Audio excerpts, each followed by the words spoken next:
एक बात बताऊं, इस समय जो उनके साथ हो रहा है उनके कर्मों के हिसाब से हो रहा है। ऐसा नहीं है मेरे कहने से हो रहा है या कि बीजेपी के जबरदस्ती से।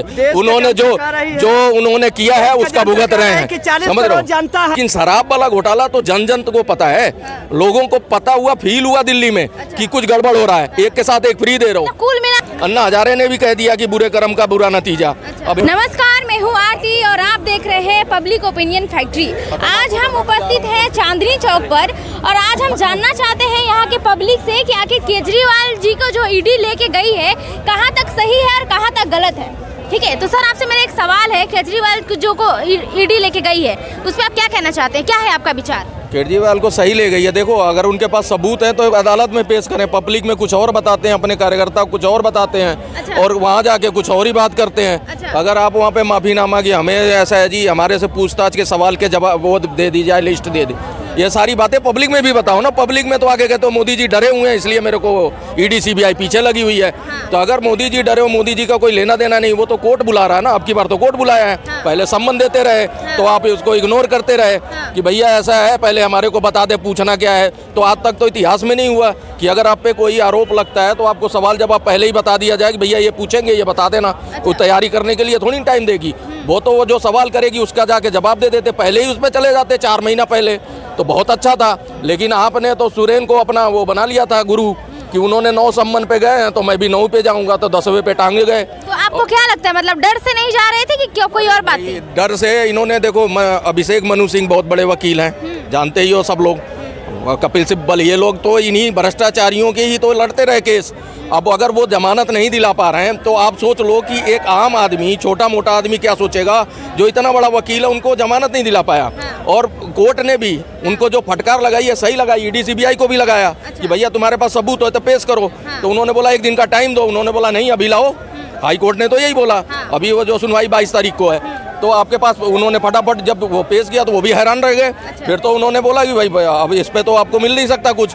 तो वही कह रहा हूँ, केजरीवाल वो बातें नहीं बता रहे हैं ना, बाहर आके उनके कार्यकर्ता को कुछ और बता देते हैं कि मोदी जी घबरा गए हैं, डर गए हैं, मेरे को चुनाव से भगाना चाहते हैं, मैं चुनाव में रहा तो नुकसान कर दूंगा बीजेपी। अरे इससे क्या लेना देना। लेकिन पब्लिक में तुम ये बताते हो, ये चीजें मत बताओ ना। आप ये बताओ कि आप वहाँ जवाब दे नहीं पा रहे हो। के कविता है आपकी अकाउंटेंट थी, साउथ की लॉबी थी, आपको अब बताओ। हमें तो नई चीज़ ये पता लगी 350 करोड़ का जो के कविता ने बयान दिया है। और अब आमने सामने ईडी जब पूछेगी तो पता, दूध का दूध पानी का पानी।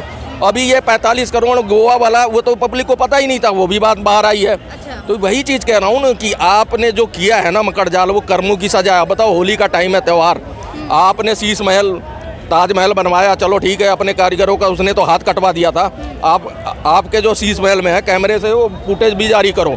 जो उसमें इतनी महंगी हाइट में पब्लिक देखे कि ये आम आदमी है। अगर आम आदमी का ऐसा रहन सहन है तो बताना खास आदमी कैसा होगा।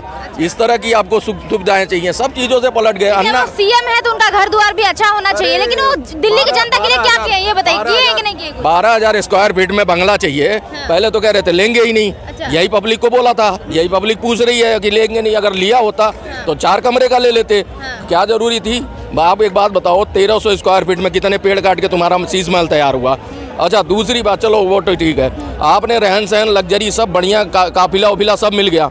अन्ना हजारे ने देखो कितना बड़ा खेद व्यक्त किया है। उन्होंने कहा जिस शराब नीति के लिए हमने आंदोलन शुरू किया था उसी में तुम फंस गए, यानी मेरी कोई बात नहीं मानी। अन्ना हजारे ने भी कह दिया कि बुरे कर्म का बुरा नतीजा।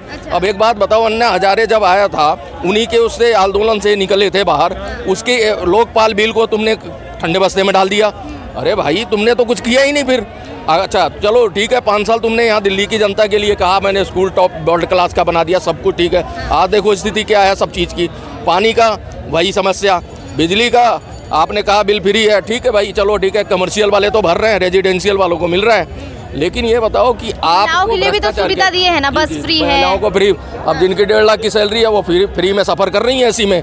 और जो बेचारे आदमी है वो भैया टिकट दे के जा रहे हैं, उनको सीट मिलती है, वो बेचारे खड़े होके जाते हैं। आपने महिलाओं को दिया है तो एक उसका वो भी करना था ना, जो जरूरतमंद लाभार्थी थे उनको देते।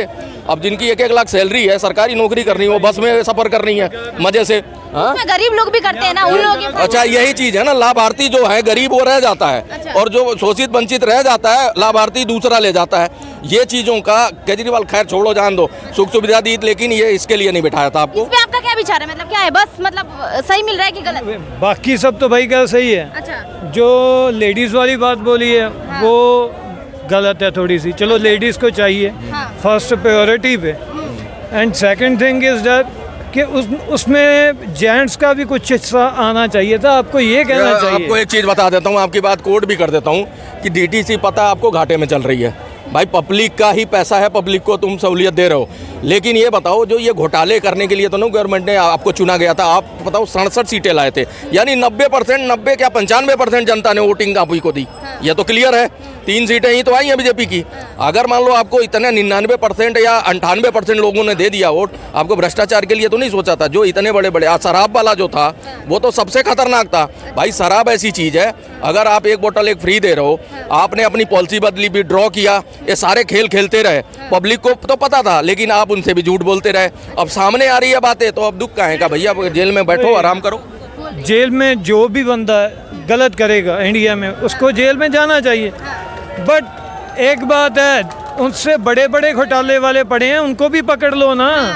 ईडी सीबीआई सुन लो, अब इनकी बात कर, ईडी सीबीआई और लोगों को भी पकड़ चुकी है। और इसका सबसे जीता जागता एग्जाम्पल है ये क्या नाम है, रावत, ये जो बॉम्बे के, नाम उनका नहीं याद आ रहा, रावत हैं जो बड़ा बोलते रहते हैं शिवसेना के, उनको भी ईडी सीबीआई ने पकड़ा था लेकिन उनको रिमांड लेके छोड़ दिया था।